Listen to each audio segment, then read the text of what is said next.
जय हिंद दोस्तों, आशा करता हूँ कि आप सब लोग बेहतर होंगे। श्री वशिष्ठ अकेडमी के इस ऑनलाइन प्लेटफॉर्म पर मैं पंकज शर्मा आप सभी का बहुत-बहुत स्वागत करता हूँ। दोस्तों, आज के इस लेक्चर में बात करने वाले हैं सबसे पहले विश्व स्तनपान सप्ताह के बारे में। 2018 में विश्व स्वास्थ्य सभा के आह्वान पर एक सम्मेलन बुलाया गया और उस सम्मेलन में वैश्विक स्तर पर जो शिशु होते हैं, उनके स्वास्थ्य में, उनके पोषण स्तर में सुधार करने के लिए, उनके उचित वृद्धि और विकास को ध्यान में रखते हुए विश्व स्तनपान सप्ताह मनाने की घोषणा की गई थी और इस वर्ष 1 अगस्त से 7 अगस्त के बीच में वैश्विक स्तर पर विश्व स्तनपान सप्ताह का आयोजन किया गया था। याद रखना है कि विश्व स्तनपान सप्ताह का प्रारंभ करने का उद्देश्य केवल एक है कि स्तनपान के माध्यम से दुनिया में जितने भी शिशु हैं, उनके स्वास्थ्य में सुधार किया जाए। दोस्तों, हम भलीभांति जानते हैं कि जो शिशु होते हैं, नवजात शिशु जो होते हैं, उनको उनके जन्म से लेकर 6 माह तक, कम से कम 6 माह तक माँ का दूध बहुत ज़रूरी होता है। जो माँ होती है उसके दूध से ही उसके शरीर में आवश्यक पोषक तत्वों की पूर्ति होती है और प्रारंभिक स्तर पर उसका शरीर जो विकास करता है, जो वृद्धि करता है, उसमें इम्पोर्टेंट रोल प्ले करता है माँ का दूध। इसीलिए कहीं न कहीं वैश्विक स्तर पर स्तनपान की स्थिति को कमज़ोर देखते हुए विश्व स्वास्थ्य सभा के द्वारा सभी देशों ने एकमत होकर इसको प्रोत्साहित करने का कहीं न कहीं बोल सकते हैं कि प्लान बनाया है। और इसी रणनीति के तहत 1 से 7 अगस्त के बीच में वैश्विक स्तर पर स्तनपान सप्ताह जो है उसका आयोजन किया जाता है।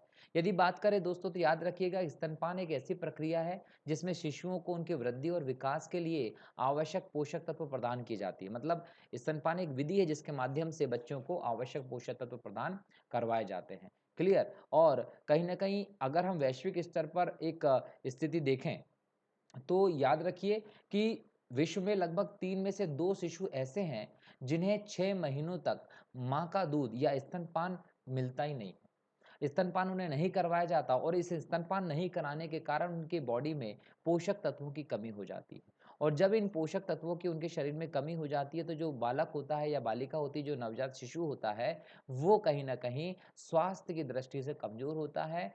कहीं न कहीं ये उसके लिए एक नकारात्मक स्थिति बनती है। अगर हम विश्व स्वास्थ्य संगठन की बात माने तो विश्व स्वास्थ्य संगठन के अनुसार बच्चे के स्वास्थ्य और उत्तरजीविता को सुनिश्चित करने के लिए सबसे बेहतर तरीका होता है दोस्तों स्तनपान। इसलिए स्तनपान को बढ़ावा देने की ज़रूरत है, स्तनपान को प्रोत्साहित करने की ज़रूरत है। ये ज़रूरी है कि प्रारंभिक 6 माह तक कम से कम नवजात शिशु को उसकी माँ का दूध पिलाया जाए, स्तनपान करवाया जाना चाहिए। चूँकि हम विश्व के लिए एक फ्यूचर की बात करते हैं, अच्छे भविष्य की बात करते हैं और यदि हम एक अच्छा भविष्य बनाना चाहते हैं, तो हमें निश्चित तौर पर शिशुओं को पोषण प्रदान करना पड़ेगा, ताकि वो हष्ट-पुष्ट मजबूत रहें। क्लियर? चलिए, अगला आपका जो टॉपिक है, वो है पिंगली वेंकैया। दोस्तों, पिंगली वेंकैया की यदि हम बात करते हैं, तो याद रखना है कि ये भारतीय तिरंगे झंडे की डिज़ाइनर कार है। मतलब जो हमारा राष्ट्रीय ध्वज है तिरंगा, उसके डिज़ाइनर जो हैं, वो पिंगले थे। और कहीं न कहीं एक महान स्वतंत्रता सेनानी के तौर पर भी हम पिंगले वेंकैया को जानते हैं। 2 अगस्त को इनकी जयंती होती है और इस साल 2 अगस्त को इनकी जयंती पर भारत के उपराष्ट्रपति एम वेंकैया नायडू ने इन्हें श्रद्धांजलि अर्पित की है। इसलिए हम इनके बारे में डिस्कस कर रहे हैं। यदि पिंगले वेंकैया की बात करें दोस्तों तो 2 अगस्त 1876 को आंध्र प्रदेश के कृष्णा जिले में इनका जन्म हुआ था और 19 साल की उम्र में ही कहीं न कहीं ये जो थे, ये अफ्रीका में एंग्लो बोअर युद्ध के दौरान ब्रिटिश सेना में सैनिक के रूप में कार्य कर चुके हैं। मतलब देखिए कि इतनी अल्प आयु में ही इन्होंने इतना बड़ा कार्य किया है। और जब ये अफ्रीका में थे, इस युद्ध के दौरान ही इनकी मुलाकात गांधी जी से होती है और गांधी जी से जब इनकी मुलाकात होती है, तो ये गांधी जी से बहुत ज़्यादा प्रभावित होते हैं। इम्पोर्टेंट बात ये थी कि जब राष्ट्रीय ध्वज को स्वीकार किया, तो गांधी जी ने 1921 में कहा कि भई जो झंडा है, उसको दोबारा नए सिरे से डिज़ाइन किया जाए। जब हम प्रारंभ की बात करते हैं, तो प्रारंभ में इसमें लाल और हरे रंग का ही प्रयोग किया गया था। मतलब जब स्टार्टिंग में वेंकैया जी ने इस झंडे का निर्माण किया था, डिज़ाइन तैयार किया था, तो तिरंगे झंडे में केवल लाल और हरे रंग का ही प्रयोग किया गया था। जो लाल रंग था वो हिंदुओं को बताता था और जो हरा रंग था वो मुस्लिम समुदायों का प्रतिनिधित्व करने के लिए दिया गया था। लेकिन जैसे ही गांधी जी ने वापस से इसकी डिज़ाइन तैयार करने के लिए कहा, तो बाद में इसके केंद्र में एक चरखा भी आ गया और सफ़ेद रंग को भी इसमें शामिल कर लिया गया। दोस्तों, आपके एग्ज़ाम की दृष्टि से जो इम्पोर्टेंट फैक्ट है वो ये भी है कि 1931 में, ये डेट याद रखिएगा, 1931 में पहली बार भारतीय राष्ट्रीय कांग्रेस द्वारा इस झंडे को आधिकारिक तौर पर अपनाया गया था। तो कांग्रेस के द्वारा इस झंडे को आधिकारिक तौर पर कब अपनाया गया था? अगर ये प्रश्न आ जाता है, तो आप लोग ध्यान रखेंगे कि कांग्रेस के द्वारा इस झंडे को 1931 में सबसे पहली बार अपनाया गया था। और यदि हम आज़ादी के बाद की बात करें दोस्तों, तो आज़ादी के बाद 22 जुलाई 1947 को इस तिरंगे झंडे को अपनाया गया था, जिसका आकार जो होता है औसत वो 3:2 के अनुपात में होता है और इसके जो कलर हैं वो अलग-अलग चीज़ें बताते हैं, ठीक है? चलिए, अगले स्लाइड में अगले मुद्दे पर बात करते हैं कि मद्रास की विधान परिषद के 100 वर्ष। दोस्तों याद रखना है कि मद्रास की जो विधान परिषद है, उसे 100 साल हो गए हैं। मद्रास की विधान परिषद जो है वो कहीं न कहीं यदि हम बात करते हैं तो 1921 में स्थापित की गई थी, भारत सरकार अधिनियम 1919 के तहत। भारत सरकार अधिनियम 1919 का मतलब है मॉन्टेग्यू-चेम्सफोर्ड सुधार। मॉन्टेग्यू चेम्सफोर्ड सुधार के तहत इस बोल सकते हैं विधान परिषद की स्थापना की गई थी 1921 में और इससे 2021 में पूरे 100 वर्ष हो गए हैं। तो इस स्थिति में राष्ट्रपति ने तमिलनाडु विधानसभा के 100वें स्मरण उत्सव को संबोधित किया है। तो ये भी याद रखिएगा कि चेन्नई में मद्रास विधान परिषद जो है उसको हम लोग 100 साल पहले ही प्राप्त कर चुके थे। इस परिषद का जो कार्यकाल होता है वो 3 वर्ष का होता है और इसमें 132 सदस्य थे। प्रारंभ में कितने सदस्य थे? 32 सदस्य थे और इनमें से 34 सदस्य राज्यपाल द्वारा मनोनीत होते थे और बाकी निर्वाचित होते थे। इसकी पहली बैठक की यदि हम बात करें तो 9 जनवरी 1921 को सेंट जॉर्ज जो फोर्ट है मद्रास में, उसमें इसकी पहली बैठक हुई थी, ठीक है? और इस परिषद का उद्घाटन जो है वो 12 जनवरी 1921 को गवर्नर वेलिंगटन के अनुरोध पर, गवर्नर कौन थे इस समय? वेलिंगटन, इनके अनुरोध पर इंग्लैंड के राजा के संबंधी ड्यूक ऑफ कनॉट के द्वारा किया गया था। तो ये भी याद रखेंगे, करंट अफेयर की दृष्टि से एक महत्वपूर्ण टॉपिक है ये, ठीक है? चलिए, अगला टॉपिक है दोस्तों लोकमान्य तिलक राष्ट्रीय पुरस्कार। हाल ही में लोकमान्य तिलक राष्ट्रीय पुरस्कार की घोषणा की गई और यह जो पुरस्कार है वो इस साल 2021 में साइरस पूनावाला को दिया गया। किसको दिया गया दोस्तों? साइरस पूनावाला को दिया है। साइरस पूनावाला कौन है? तो सीरम इंस्टीट्यूट ऑफ इंडिया के सह संस्थापक अध्यक्ष जो हैं वो कौन है? साइरस पूनावाला हैं। इन्हें लोकमान्य तिलक राष्ट्रीय पुरस्कार 2021 के लिए चुना गया है। यदि हम साइरस पूनावाला की बात करें तो दोस्तों कोरोना महामारी के लिए जो वैक्सीनेशन कार्यक्रम चल रहा है, वहाँ सीरम इंस्टीट्यूट की एक महत्वपूर्ण कहीं न कहीं बोल सकते हैं कि योगदान दिखाई पड़ता है। इसी के लिए इन्हें सम्मानित किया जा रहा है कि कोरोना वायरस में जो महामारी उसके लिए वैक्सीनेशन की दृष्टि से जो इन्होंने योगदान दिया है, कोविशील्ड वैक्सीन का निर्माण जो बड़े पैमाने पर किया जा रहा है, उसी योगदान के लिए इन्हें सम्मानित किया जा रहा है। याद रखना है कि पूनावाला ने जो अपनी वैक्सीन बनवाई है, वो वैक्सीन सबसे सस्ती कीमतों पर लगने वाले टीके हैं, ये भी ध्यान रखना है। और यदि हम बात करते हैं लोकमान्य तिलक राष्ट्रीय पुरस्कार की, तो 1983 में पूर्ण स्वतंत्रता या स्वराज के सबसे प्रारंभिक में से और मुखर प्रस्तावकों में से एक जो थे लोकमान्य बाल गंगाधर तिलक, इनके सम्मान में स्थापित किया गया था। कब स्थापित किया गया था? 1983 में। तो 1983 में लोकमान्य बाल गंगाधर तिलक के स्मरण में उनके योगदान को स्मृत रखने के लिए उनके सम्मान में इसको प्रारंभ किया गया था। इसके अंतर्गत 1 लाख रुपए का नगद पुरस्कार दिया जाता है, एक स्मृति चिन्ह भी दिया जाता है। क्लियर? अच्छा, जो पूनावाला है, साइरस पूनावाला, इनसे पहले भी कई सारे लोगों को ये अवार्ड मिल चुका होगा। तो इसके पहले की यदि हम बात करते हैं तो प्रधानमंत्री इंदिरा गांधी को ये अवार्ड दिया जा चुका है, अटल बिहारी वाजपेयी जी को ये अवार्ड दिया जा चुका है, डॉक्टर मनमोहन सिंह को ये अवार्ड दिया जा चुका है, पूर्व राष्ट्रपति प्रणब मुखर्जी को ये अवार्ड दिया जा चुका है और इन्फोसिस के सह संस्थापक नारायण मूर्ति को भी ये अवार्ड दिया जा चुका है। और इनके बाद जो अगली कड़ी में नाम जुड़ा है वो साइरस पूनावाला का जुड़ा है, जिन्होंने कोविड-19 की जो कोरोना वायरस है उसकी महामारी के लिए जो वैक्सीनेशन का काम जो किया है, निर्माण जो किया है, उसके लिए ये कहीं न कहीं अवार्ड दिया जा रहा है, ठीक है? चलिए, अगला आपका जो दोस्तों टॉपिक है वो है मुस्लिम महिला अधिकार दिवस। बहुत अच्छा टॉपिक है, यहाँ से क्वेश्चंस देखे जाते हैं। दोस्तों, 3 तलाक के खिलाफ कानून को लेकर हमारे देश में पिछले कुछ वर्षों से बहुत बड़ी मुहिम चली और यहाँ इम्पोर्टेंट बात ये थी कि 1 अगस्त 2019 को केंद्र सरकार ने 3 तलाक की प्रथा को गैर कानूनी अपराध घोषित कर दिया है, गैर कानूनी घोषित कर दिया है। अगर आप कोई 3 तलाक करता है तो उसे दंड दिया जाएगा, सजा दी जाएगी। इसीलिए कि यह कानून जो था वो 1 अगस्त 2019 को पास हुआ था घोषित किया गया था। इसीलिए हम बोलते हैं 1 अगस्त को मुस्लिम महिला अधिकार दिवस मनाया जाएगा।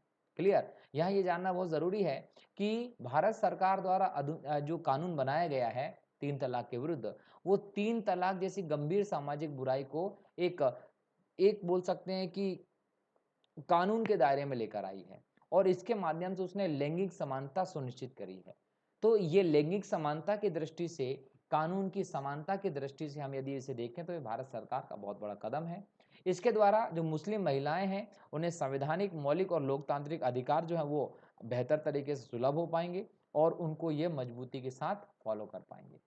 यदि इस कानून के उद्देश्य की बात करें तो इस कानून का उद्देश्य है दोस्तों आत्मनिर्भरता और आत्मसम्मान को बढ़ावा देना महिलाओं में और इन्हें सशक्त किया जाए, ये इस कानून का उद्देश्य है।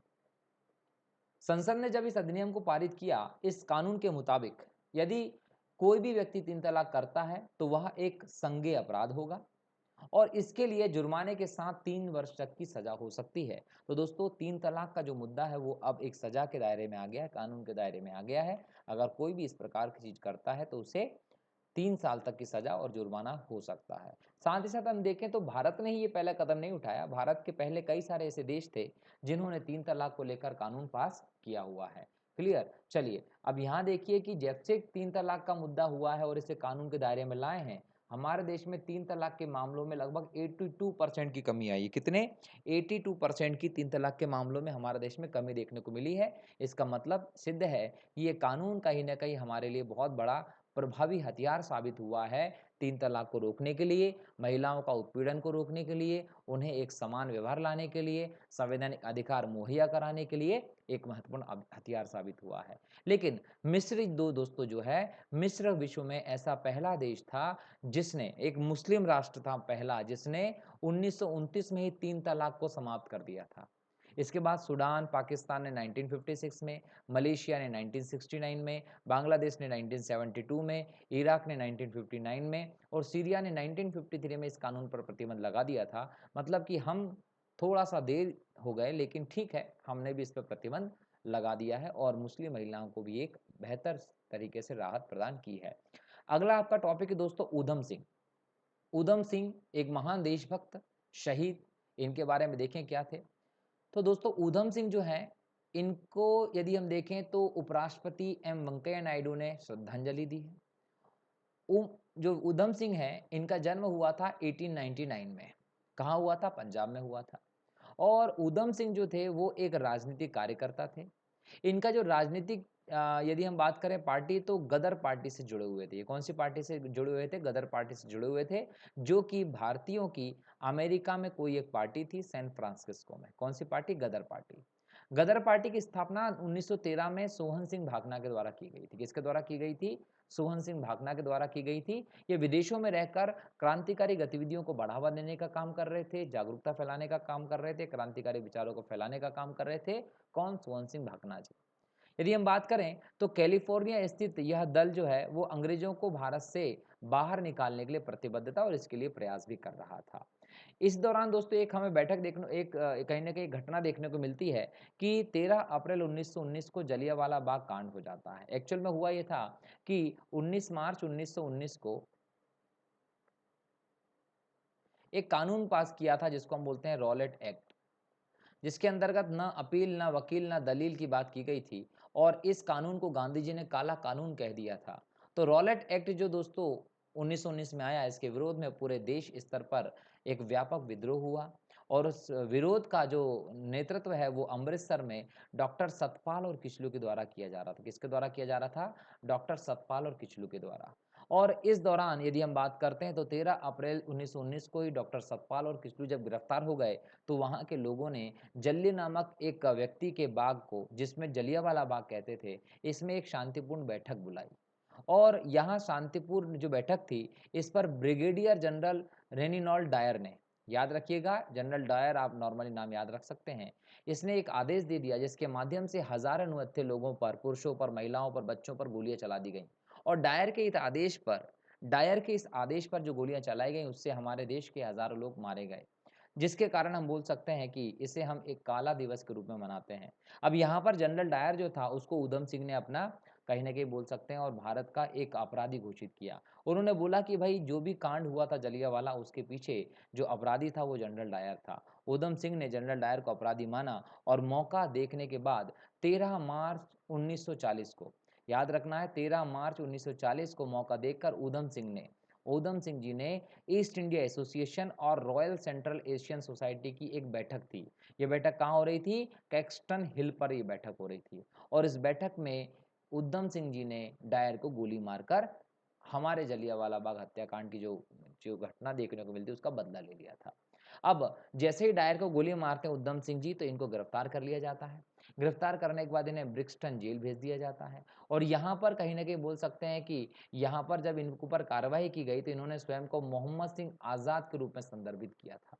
क्लियर? तो यहाँ पे याद रखिएगा कि मोहम्मद सिंह आज़ाद जो थे वो भारतीय स्वतंत्रता संग्राम में हिंदू मुस्लिम एकता का प्रतीक माने जाते थे और जैसे ही इन्होंने इनके खिलाफ मुकदमा सुना, मुकदमे के बाद इन्हें अपराधी माना, अपराधी होने के बाद इन्हें मौत की सजा सुनाई गई और 31 जुलाई को 1940 को पेंटनविले जेल में इन्हें फांसी दे दी गई। तो 31 जुलाई को चूंकि इन्हें पेंटनविले जेल में फांसी दी गई थी ब्रिटेन में, इसीलिए हम 31 जुलाई को इनको बोल सकते हैं कि इनकी श्रद्धांजलि इनको देते हैं और इस बार वेंकैया नायडू जी ने इन्हें श्रद्धांजलि अर्पित की थी। तो ये बात की हमने ऊधम सिंह जी की, जिन्होंने जलियांवाला बाग हत्याकांड के अपराधी जनरल डायर को उनको अंजाम तक पहुंचाया था। तो ये शहीद हुए कब? 1940 में, जब 31 जुलाई को इन्हें फांसी दे दी गई थी। ठीक है, चलिए अगला टॉपिक आपका कौन सा है दोस्तों? Aravali biodiversity park.